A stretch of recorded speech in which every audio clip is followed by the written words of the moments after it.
Hello everyone, welcome to my YouTube channel.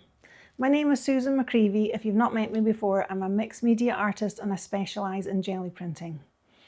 This is part 2 of a series that accompanies the book that's just come out. It's called Gelli Plate Printing, a guide to making beautiful layered art.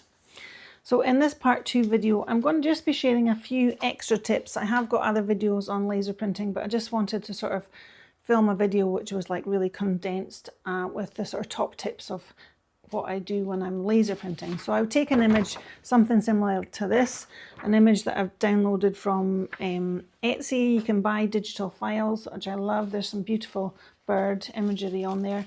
And then what I like to do is transfer the image onto wet strength tissue paper, Carnival wet strength tissue paper, which is fantastic for a collage.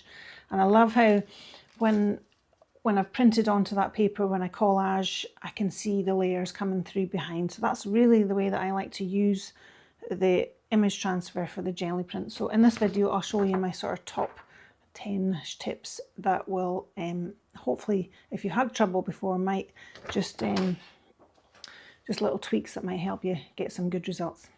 Okay, so without further ado, let's get started. So the prints you're doing must be on the highest quality setting on your printer. Some printers you'll need to put the image through twice so you're getting enough of the black toner onto the page. That's what the key is.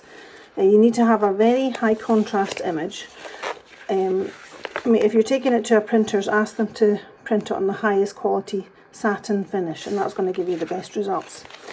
But these are just one print on my laser printer on the best quality setting, and they seem to be working fine with the prints I'm getting.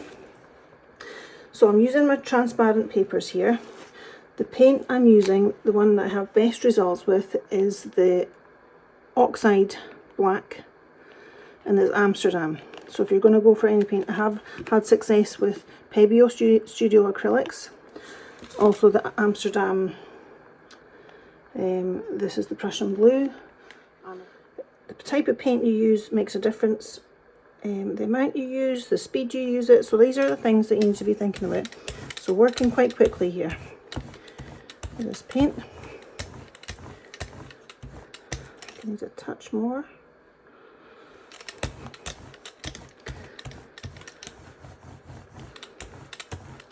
So you want an even coverage. There's no light areas. So I'm going to take this. I'm going to try that one first. So quickly pressing that down. I've got a clean roller here, so I'm going to press down quite gently, and then just leave it about 1, 2, 3, 4, 5, 6, 7, 8, 9, 10. Right, let's try. See if that's long enough. Okay, that seems to work so far. So what I want to do, because there's not an awful lot of paint here for me to put a piece of paper and then pull it directly, so I'm going to let this dry. I'm going to use a clean baby wipe to take away any of the paint that I don't want to print. So I'm just removing this area around the outside.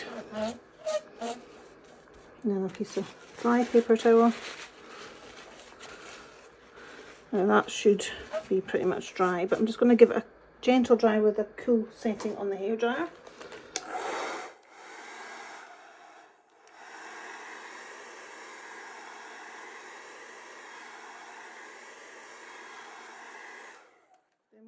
Then what I'm going to do is put a very small amount of matte medium glue just to lift this. Very thin layer. And I'm going to take my wet strength tissue, place that on top. So you can see that is wet.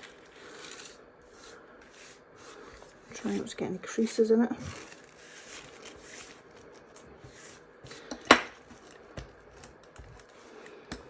Now, a little bit of patience here till you let this dry. You can either just go away and have a cup of tea, just leave it, come back, Or just if you're impatient like me, you can speed it up with the hairdryer.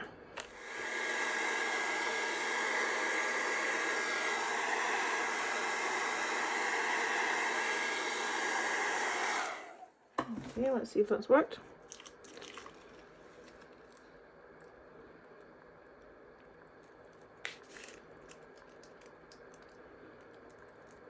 So if it wasn't lifting off, you would just put it back down again and leave it. As soon as you see it's not lifting, just give it a little bit longer. Sometimes even if you pull from the other end, if it's not coming away, you get a better. See, that one's not quite, that little rub.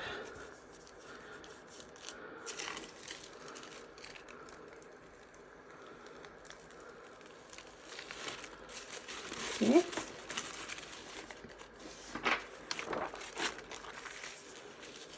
So we have the image transfer. So it's never a completely black flat image, and that's not what I'm looking for. I want these sort of more softer tones and broken bits. That's really what I want from the image transfer. So as I say, this one here, the Oxide Black Amsterdam, is very reliable, but I also like the Daler Rowney Graduate and the Pebeo Studio Acrylics Payne's Grey.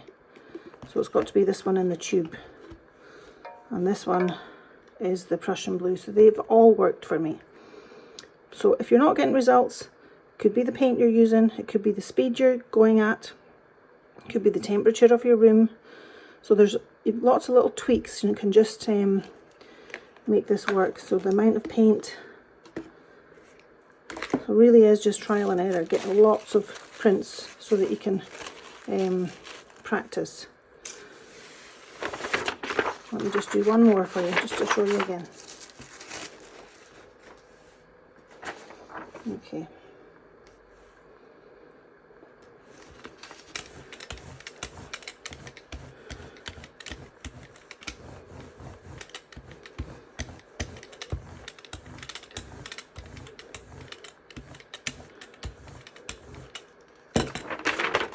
So you've got to work quite quickly, no hanging about.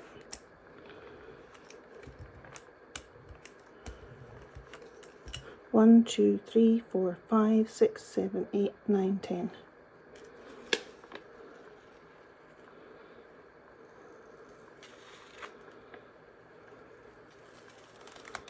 Okay.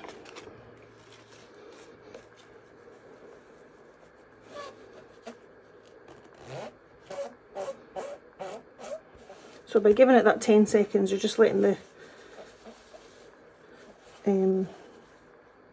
ink round about the bird soak into the paper and lift off.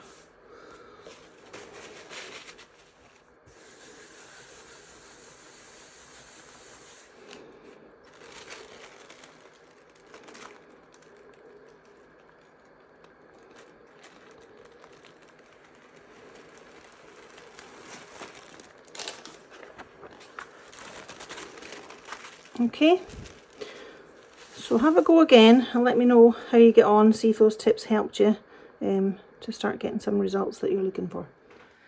Thank you so much for watching the video. I hope you've picked up some tips on how to use laser transfers on your Gelli plate to create transparent collage papers. So there's more tips in the book showing step by step how I use the image transfers and how I use them in finished projects, so hopefully you'll find that helpful as well. I'll put the link for the book in the description below the video so you can order it and get that through your door as soon as possible. Okay everyone, so thank you very much for watching. I'll speak to you soon. Bye for now.